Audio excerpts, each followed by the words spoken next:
Today is John Smoltz Day on Flippin' Bats, where every single week the Hall of Famer from the Atlanta Braves joins us here to talk really anything happening around the game of baseball.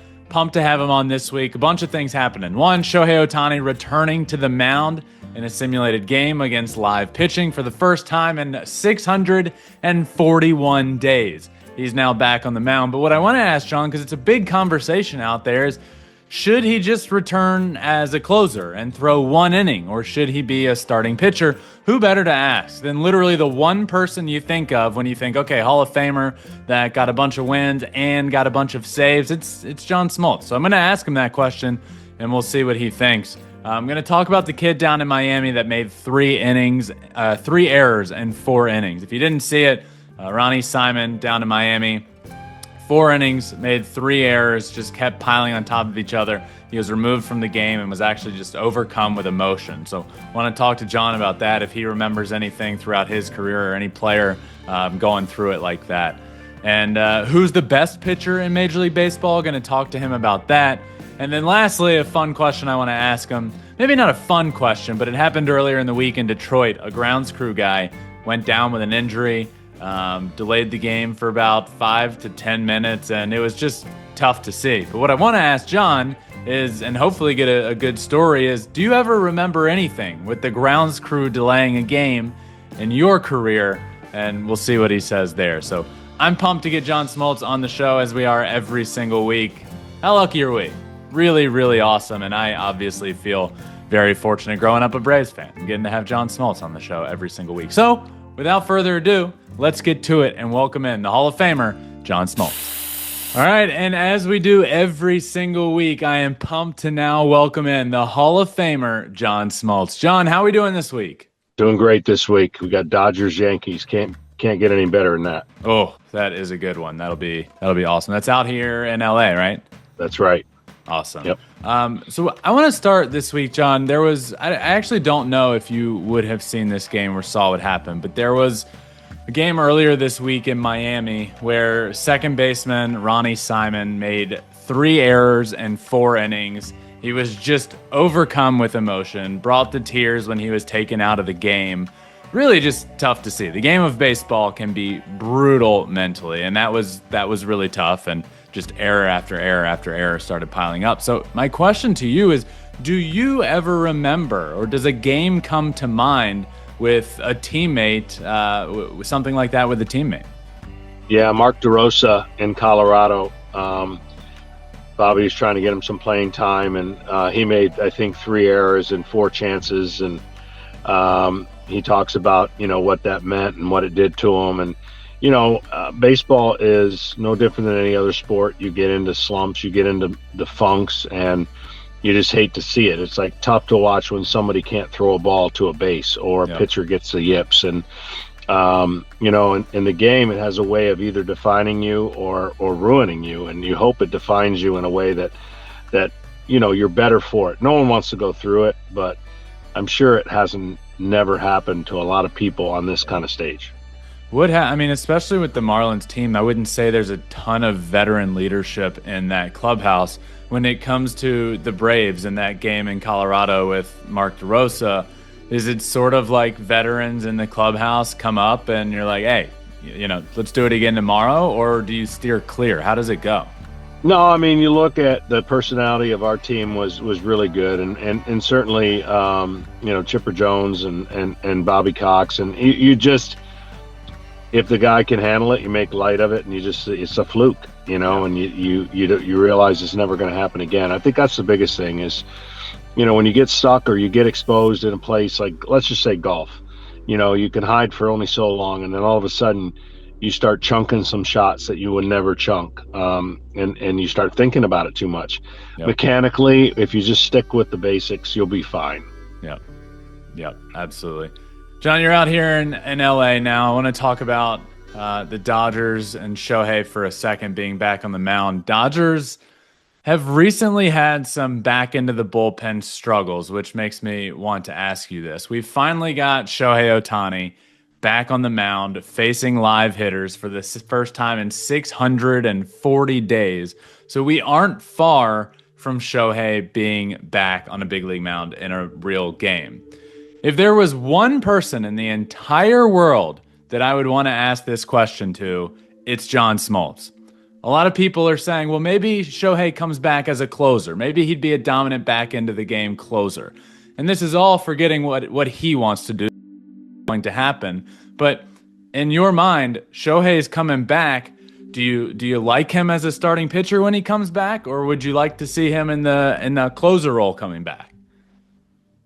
Let's just say he wasn't coming back from an injury and it just was time off they gave him. I would say then it would be a little bit more tempting to put him in the closer's role. But because he's coming off an injury, you need structured, controlled outings that you know what you're going to get. So it would be a disservice to him based on coming back from this injury, because you would have to designate games, and those games may not work as a closer, right? You might say, okay, he's going to pitch Monday, Thursday, Saturday. Well, you may not have the situation work out for you in your favor. So there's a lot of unknown in the closer's role that I just don't think coming back from an injury would benefit him. But you're right, the Dodgers are loaded in the pen, but they've had some struggles, and they've got to figure that out. They've got plenty of guys to figure it out, though. That's the issue that they have positively for them. It's interesting because you've obviously done both. You've been an incredible starting pitcher. You've been an incredible closer. You've racked up wins. You've racked up saves. So it's interesting to hear you, because I think most baseball fans would see, okay, Shohei's coming back from another elbow injury, another elbow surgery. Maybe it's time for him to go to the bullpen. But what you're saying is actually the structure of knowing you're going to be a starter. Sure, you throw more pitches, but you know your day. You know when you're pitching. You know how to prepare your body. If you stick him down in the closer role, you're going to have to designate a day for him to pitch, and it could be a 7-0 blowout. And next thing you know, Shohei can't pitch for 3 or 4 days. Yeah, I think if he was healthy and he proves he's healthy down the road, that's a viable option for sure. But it'll be interesting to see when they get him back in the rotation and how he tempers that kind of adrenaline and velocity. See, the worst thing you could do to a player coming back is throwing out of the pen. That's like full throttle. And I just don't think it works for someone coming back from, especially what he's coming back and how important he is. I did it out of necessity of time, and it worked in my favor for that short period of time. And then of course, I had to do it full time because that's all they wanted me to do. But it definitely has its disadvantages when you're used at an incredible rate as a closer when you're healthy. What do you mean out of necessity of time is what you ended up needing to do it? I missed too much time to return back for that season to be a starter. And Bobby really wasn't keen on the idea, but I said, that's all we had. That's all I could do. And it ended up, working out. But I never dreamt I was going to go back and be a closer the next year. Yeah. John, in John Smoltz's opinion, who is the best pitcher in Major League Baseball right now? There's going to be a lot more candidates when guys get in their groove. Yamamoto still, to me, he's virtually unhittable when he's locked in the way he's pitching for the Dodgers. But there's so many guys that I think look, I'm a big fan of Max Fried. And when the Braves didn't sign Max Fried and he went to New York, you're seeing the fruits of that for the New York Yankees. I thought they did a great job signing him. He hasn't lost yet. He's been outstanding. I think he's just coming into his own. I really do. I think that he is one of these pitchers that you're going to watch now. And everyone's going to look to see if he stays healthy because it's been a little bit of a track record for him. But man, I'm enamored with Yamamoto and what he can do with a baseball and how he can turn it up, and that split finger is just off the charts. When you start looking at a pitcher that's getting, let's say, signed as a free agent that is injury prone, like you mentioned Max Fried, and there is injury history there. You mentioned, Tyler Glasnow with the Los Angeles Dodgers, who he signs there, there's injury concerns, and now he is injured. When you, with your expertise when it comes to pitching, do you see a signing like that, let's say Max Fried, and think, oh, there's some injury concerns? Or do you see, do you look at mechanics and the way he throws a baseball and think, okay, maybe some of that's been bad luck. I actually think he could stay healthy. Like, at what point in your mind do you start thinking, this could be a good signing if he stays healthy?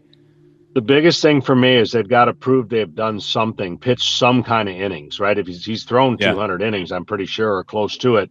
And yeah, there were a couple stints there that got into, some delay in his growth. But if you've done something before, you know how to do it. When you've never thrown over 130 innings, how can you say you know how to throw 190 innings? To me, that becomes more of a red flag, that you just know that you're going to get that.